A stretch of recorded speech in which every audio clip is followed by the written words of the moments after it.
to the world of chiropractic, where we take one epic journey around the world as we explore the 7 regions of the World Federation of Chiropractic.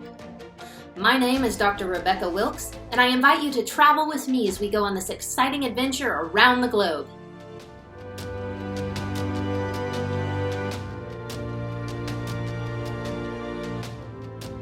Dr. Cheung, welcome to the world of chiropractic. Thanks for joining us. Great, thanks very much. It's a pleasure to be with you. What made you choose chiropractic as a career?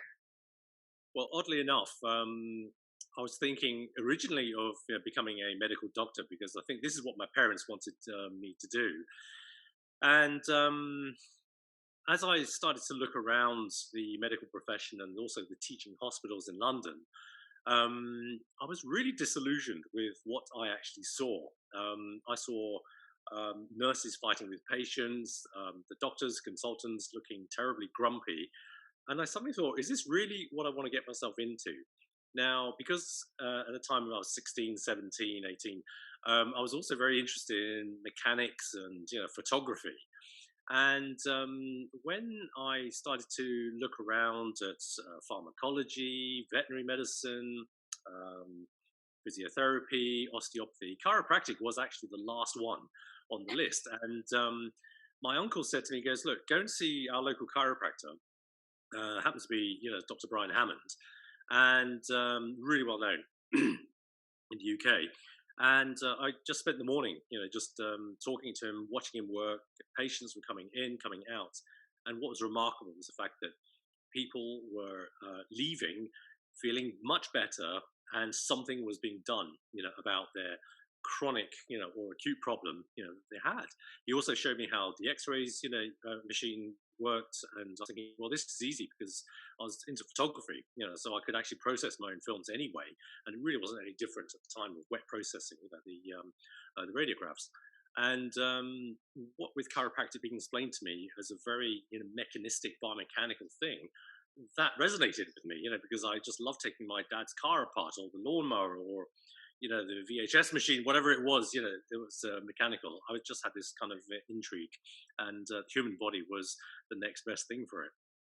That would explain why you were so involved in Formula One and a lot of the sports chiropractic. Yeah, what again sort of resounded with me and Formula One was the fact that they are obsessed, with specificity and the most minute detail, that, even for the human body, fantastic. You are looking for that little tiny thing that can make such a big difference. And in terms of human performance and sustainable, human performance, after so many sort of weeks and months, of traveling and racing and practicing and so on, it got me really excited, when I got involved, with F1. I was thinking, wow, there's stuff here that, I identify myself with. Walk us through the day in the life of an F1 chiropractor. Well, what the role is predominantly is looking after the drivers and optimizing, their healthcare. And they're already really, really fit people, because from a very young age, the drivers have perhaps, say, started at 4 or even 7 years old. I used to look after Sebastian Vettel, and he started when he was 4 years old, karting. And so, through the years, they just basically improve their ability to drive machines that are sort of faster, brake harder, corner harder, to the point where for them, it's just a day in the office. And yet, like any other human being, we're going to need adjustments. We're still going to need treatments to keep ourselves well, for what we do on a day-to-day basis. Yeah. So, I was contracted, to Red Bull, for, 6 and a bit seasons, to predominantly look after the drivers, but also not only the 2 main drivers, but also some of the young drivers, who were coming through the at the time the Scuderia Toro Rosso team, and some of the junior drivers in what was known as the GP2. GP2 is this race series before you graduate into Formula One, and even some of the guys and girls in GP3, the younger drivers who were kind of like 17, 18. So it was really interesting, actually, sort of, getting an idea as to what their bodies were like when they're these young teenagers as they get into their 20s, and how much physical stress and strain they go through to get to where they want to go. A lot of people write to me and say, how do you get into Formula One? I want to get into Formula One. They love the noise, the razzmatazz, and everything that goes with it. But in actual fact, it's a very, very difficult thing to, get into. You got to know somebody on the inside, and but also somebody who knows, your skill set and what you can do, to make a difference to them. I was actually working in Premiership football, for a number of seasons, and one of my former physiotherapy friends who then went into motorsport, he actually brought me into the sport, because they were looking specifically for a chiropractor, and so he thought, I know the guy. And I was just lucky enough to get the phone call, to say, look, would you like to come and try it out, see what you think?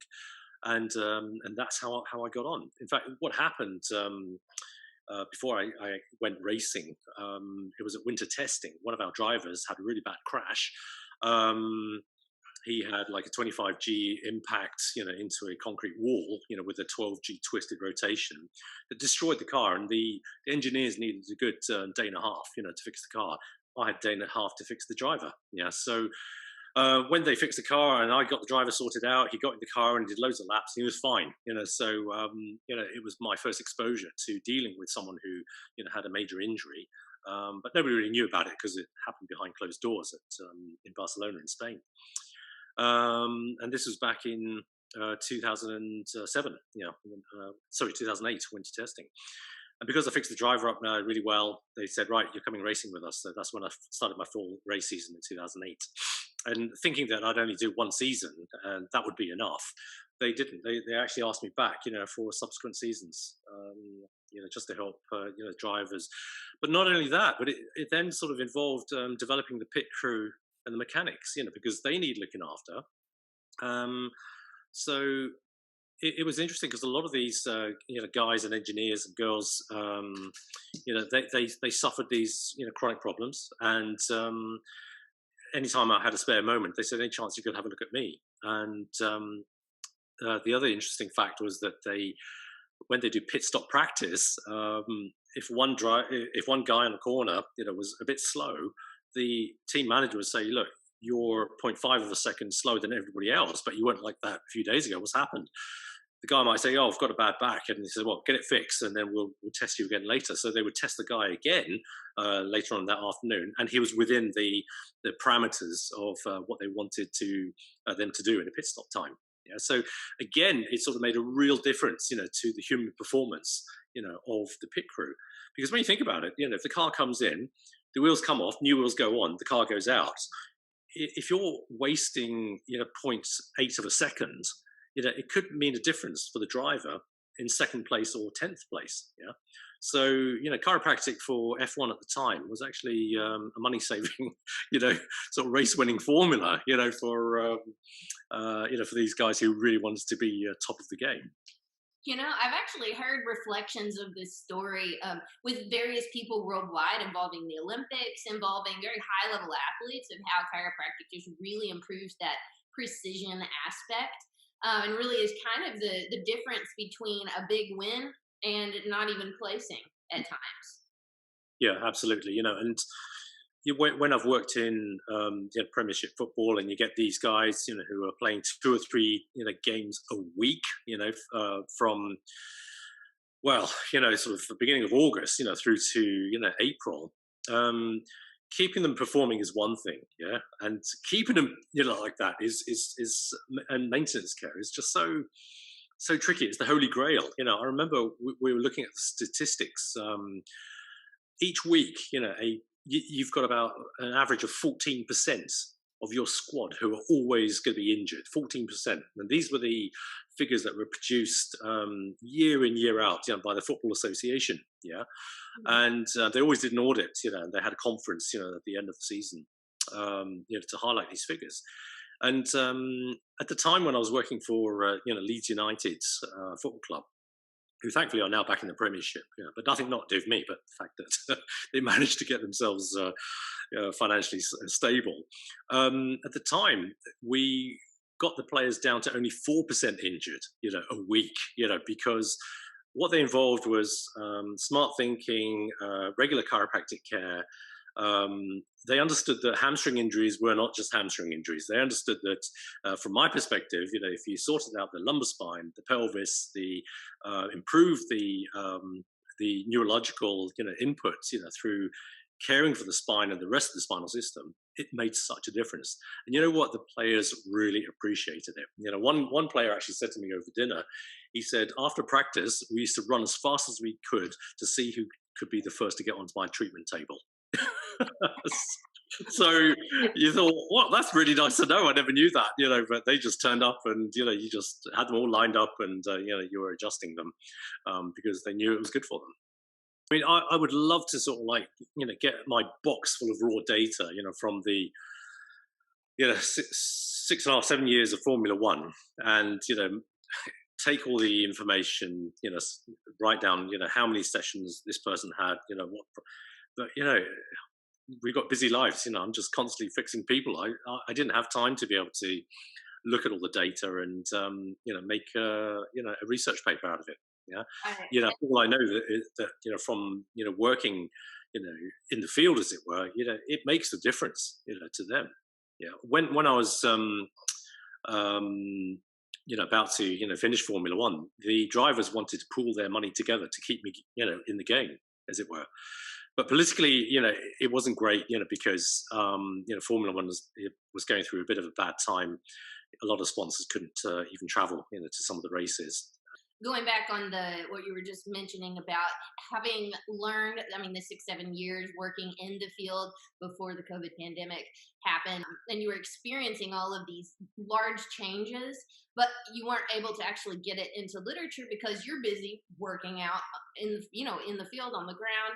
And so that's something that's really important as far as the World Federation of Chiropractic's EPIC principles, which one of their EPIC principles is being evidence-based. And people forget that the evidence-based portion of that actually involves clinician experience and expertise. Because of the story like this, we can't publish everything. We don't have time to publish everything. So it's really good that you hit on that.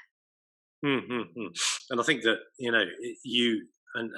fortunately for me, I've also applied, like many of the sports chiropractors around, who obviously love what they do and know what a difference it makes. So you really get a real buzz, from changing the chances of somebody who's got a slim chance of winning to somebody who's got a great chance of winning.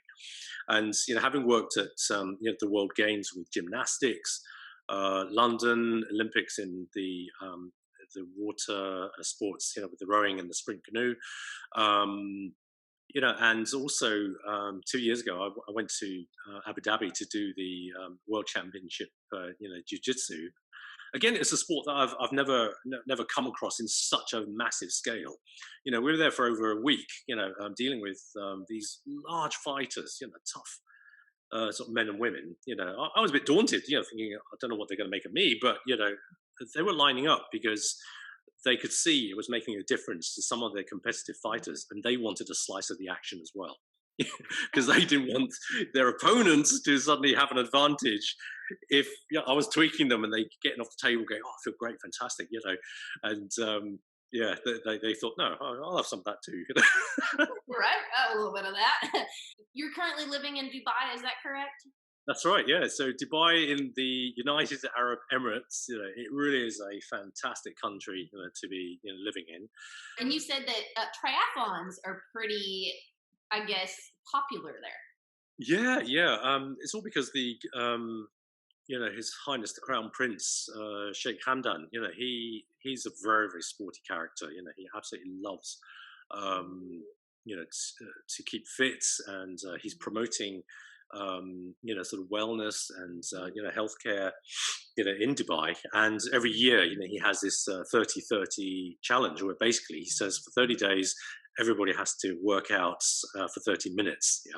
And there's an app that you can use to track your progress and win prizes for achieving these different goals. So he's really trying to make the nation a much healthier place. The triathlon scene, absolutely massive. When I first joined, they had half marathons, they had the The cycling races. They had this. They got a great Arabian, sort of coast here, for doing all the swimming events. So yeah, I was really enamored by the fact that there was so much going on, and plus the athletes were also looking for something that could make them perform better. And what better than having sort of chiropractic to help them? And when I said to them, says, look, I've got experience in dealing with Ironman competitors, because back in the UK, back in 2014, I looked after. I think she was in the top three, of Ironman competitors, and what a difference it made her. Swimming was actually her weakest event, and with doing some cervical adjustments, cervicothoracic junction treatments to improve, her mobility and her neuromuscular coordination, it became her strongest event. Yeah. And when she, came top three, I was like blown away. She goes, thanks, Paul. It's all down to you, and the knowledge that we've, grown through reading sports science papers, and keeping an eye on the diets, and doing Pilates, and just keeping things regular. Keeping the machine well oiled. Yeah. No pun intended. So so if I'm looking at your kind of bio, you are literally all across the map, being a fellow with the British Chiropractic Association, also with the Royal College of Chiropractors. Then we moved to the European Chiropractic Union, and now representative for the FICS, which is the International Sports Chiropractic, or executive board member of the Emirates Chiropractic Association. Now we're getting into UAE. And also the National Chiropractic Sports Council. My sister's been living here for 16 years, and she's been telling me, look, Paul, this country needs more good chiropractors. Why don't you consider coming over at some point? And had a discussion with my wife, Anna, and my son, Bruno, who was only 8 at the time. I said, do you like the idea of, coming to live and work in Dubai? And they said, yes, So that kind of gave me the green light, and I didn't know whether I was having a moment of madness. And I thought, well, I might as well say goodbye to 26 years of practice in the UK, and potentially sort of move across. It wasn't easy, because we packed our bags we could only take what we could carry. We still got our stuff in the house in the UK. So anyway, things are going well at the moment, so we're just going to do our best and make the most of it. So you still do have some connections in the UK then? Absolutely, yeah, because I'm currently looking after a young driver. He hopes one day to be in Formula One. He races out here in the UAE for Formula 3, but he also races back in the UK for a Formula 3 race team as well. So technically he's a British driver, so he's got the opportunity to race for sort of both countries. So again, that's in the background. I'm nurturing this young man, and in the hopes that one day we might see him up there on the Formula One podium. I hope that your move, you did discuss this with your dog. My dog? Didn't you say you had a dog? Yeah, it's just here. Here you go. Oh! What's the dog's name? He's right. Yeah, he's just been sitting here by my feet all this time. So. What's the dog's name? Frank. Frank. He looks like he approves. Yeah, he does. Yeah. So you had also mentioned that equestrian sports are pretty popular in Dubai, and you're also a canine and equestrian chiropractor. Yeah, that's right. Yeah, it's really funny because when I first started, working here in Dubai, this Emirati gentleman walks in, and he's fallen off his horse playing polo, and I did the right thing, and got him assessed and treated, and in order for him to carry on. And he then invited me down to the polo club, and he says, "Please, can you come and have a look at my teammates?" So I ended up treating his team, and then looking at the way his horses were moving, I said, "Your horses look a little bit lame, perhaps I should treat them as well." So I ended up sort of treating the horses as well, and they won the Dubai Cup Challenge in 2017. So it kind of made chiropractic look really good, from the viewpoint that you look after the riders and you look after the horses and bingo. I mean, I don't ride. I just understand. I actually visualize a horse being a little bit like a car. They've got four corners. Get the alignment right. Get the motion and functional, mobility correct, work on the myofascial system, and just do all your checks, just to make sure they're as balanced as possible. And the riders, 2 or 3 days later, will tell you, how much better the horse feels. And they can turn properly. They seem to be lunging correctly. It's amazing, to know you can make such a difference. In fact, I think people are more difficult than horses. but the sheer fact that I think we're standing around on two legs all the time. We've got a nervous system that's struggling really hard, to try and keep us on our 2 feet all the time. Whereas a horse is as stable as a coffee table. Yeah, Right. you don't see a two-legged coffee table, do you? No. I just think that after you've done 2 or 3 sessions with the horse, they're fixed pretty well, for a good few weeks. It's never going to be perfect, but at least you can continue to work on alignment and lack of stress. Basically, you're managing the stress situation in the human body. So, if somebody were to be trying to get involved in sports, and you referenced this earlier with the racing, is that it really is involved with human relationships. And World Spine Day this year has a theme, and World Spine Day is an event that is hosted by World Federation of Chiropractic, but it is also an interdisciplinary event. It's the largest spinal public health event in the world, and so their theme is back to back. And one of those themes within that is that relying on each other, leaning on one another in these times that we've had since the COVID pandemic. And so you really kind of highlighted that relationships are the key in getting involved in various interests. Yeah, absolutely. I think over the years of attending conferences, I just did not always go to chiropractic conferences. I went to physiotherapy seminars, osteopathic presentations, myofascial research. Anything to do with the human body, and even anatomical dissection. You start meeting people who are in the healthcare field and have a very common interest in improving the human body and its function. And I think it kind of shaped my sort of career path, if you like. And as a result, I think this is why, like some chiropractors, they are just so busy all the time because the word gets round that you're doing a fantastic job. And there's nothing more satisfying than knowing that I can wake up every morning and I've got a list of patients waiting to be sorted out, and then a waiting list as well. So but also working with others, this is something that the Royal College of Chiropractors always likes to see what's written on your CPD or CME forms as to what have you done working with others, and luckily for the multidisciplinary clinic that I work in here in Dubai, it's a sports medicine center. We've got a couple of fantastic sports doctors.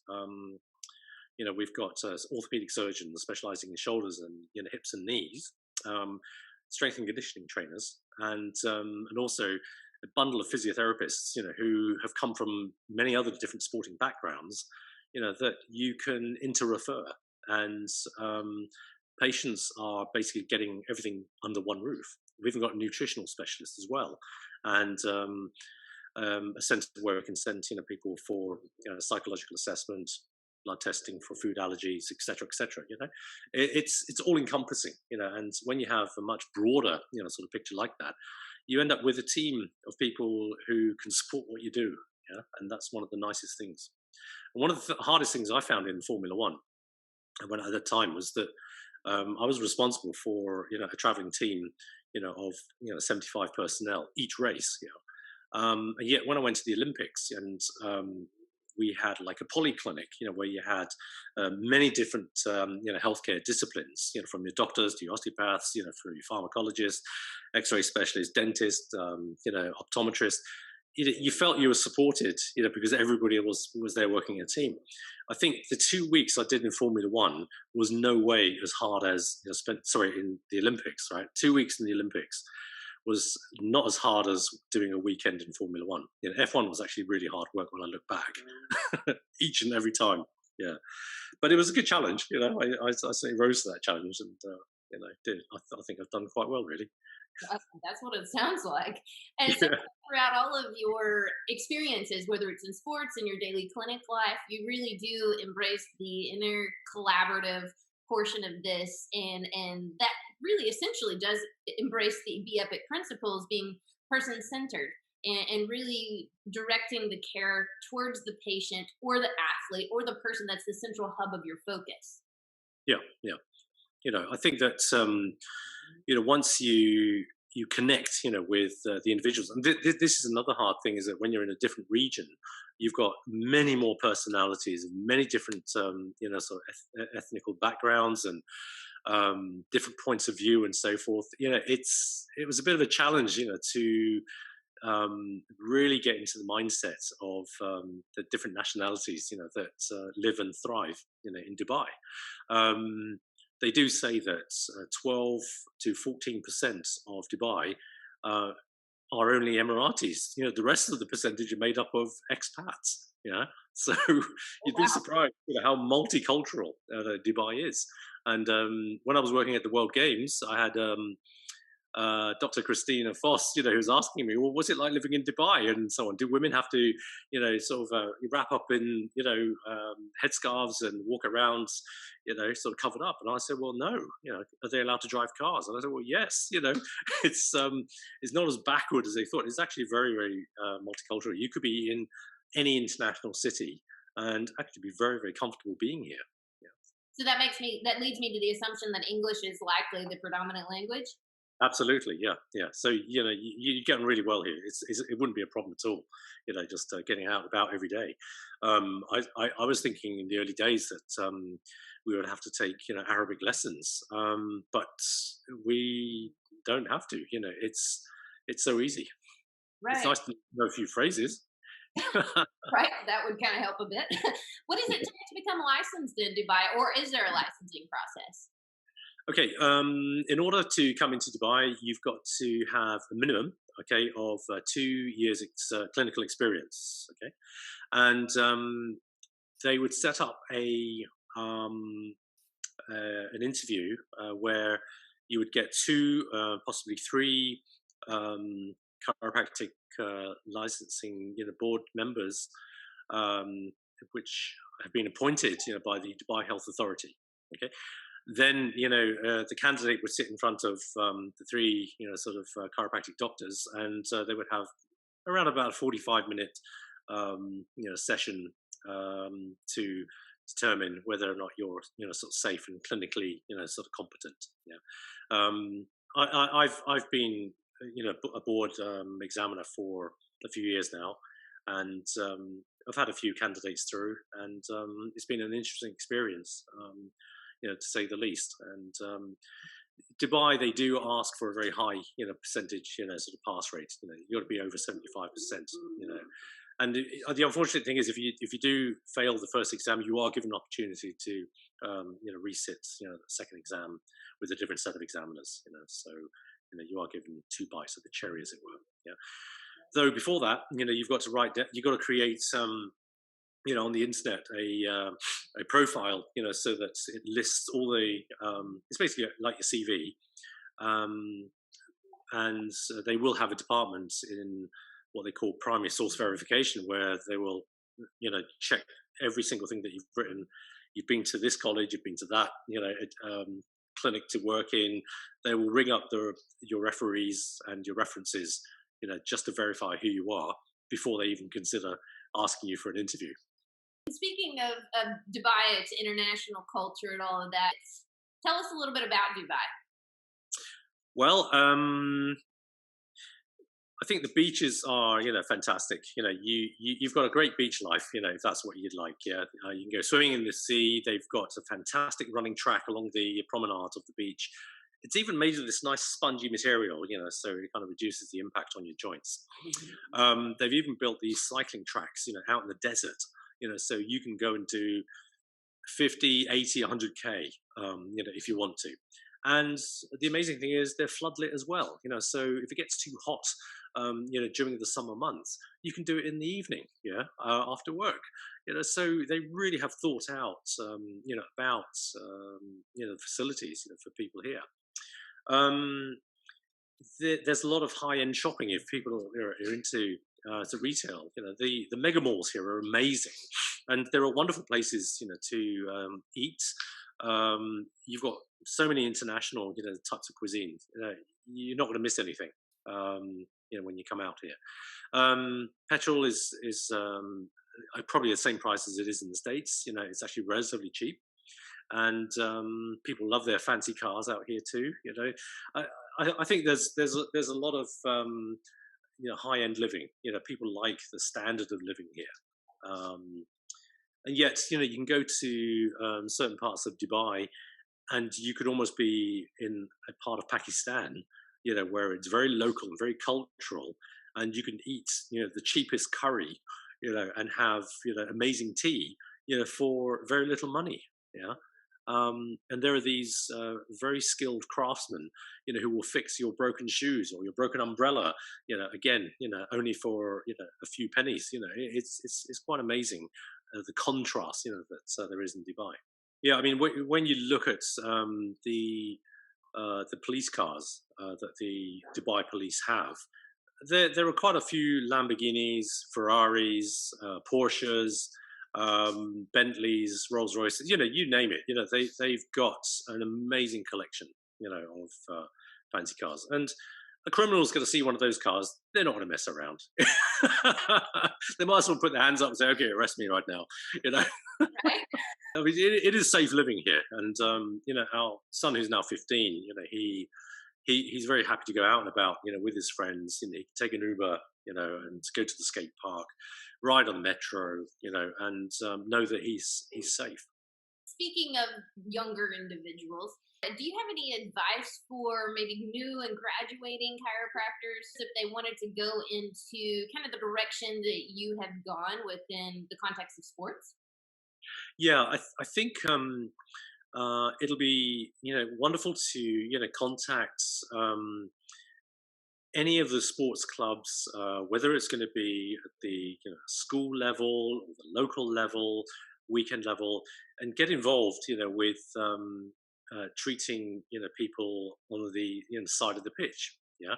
Now, that's how I did it, right at the beginning. But if you actually go to the FICS, website, you can actually, do a structured course, in pitch side healthcare, and also understand concussion and taping techniques, etc., etc. Get yourself certified. Get yourself the ICSC, sort of qualification, postgraduate qualification, and that would basically give you the key to potentially be selected to work, for example, at the World Games or the World Sport Games, or individual sort of World Championship games like in Ju Jitsu or international powerlifting, gymnastics. So there are many international events that you could actually be called, to work for. So I think for young graduates, it's really important to be able to head in that direction. Get yourself a postgrad qualification if you can. And do it with FICS. Yeah. My eldest son, he graduated from the Anglo-European College of Chiropractic last summer, and he's nearly finished the FICS course. Yeah, because again, he wants to get into sports as well, having already been exposed to sports. And of course, when he was a little boy, he'd seen so many footballers coming in, some of them his heroes. And maybe that's what he wants to do, what Daddy does. Right, following right in your footsteps. That seems like a pretty lofty goal. Yeah. So, yeah, it's the only way you can do it, and everybody will find their own path and their own interest. And it doesn't have to be Formula One. It could be whatever sport they get involved in. I've met so many chiropractors who sort of love working in the winter sports, whether it's going to be tobogganing or ice hockey or cricket. I've come across some remarkable individuals, who just love what they do, and it's also convenient that it's local to them as well. A lot of people write to me about, oh, I want to get involved in Formula One, but they are miles away from the headquarters factory. You've got to be within striking distance, of the organisation in order to be of use. Right. Well, that makes absolute sense. Well, I Yeah. wanted to thank you, Dr. Chung, for donating your time to us today and giving us a glimpse into your exciting life full of sports and in a collaborative medicine and all of that. I also want to give a special thanks to Fred for making a cameo appearance. It was Frank. Oh, there we go. Cameo Frank, appearance. Frank wants to say goodbye, and say thanks a lot. Look, he's got a really long tongue. Yeah. He does. Hello. And thanks ever so much for reaching out to me, and I just hope I've inspired a lot of sort of young chiropractors out there, and I'd love to sort of give them advice and help out wherever I possibly can. Hopefully one day I'll see them and work alongside them at some amazing international event somewhere in this amazing world that we live in. Most certainly, and you have given many young sports chiropractors someone to look up to, so we thank you for that. Great, thanks a lot.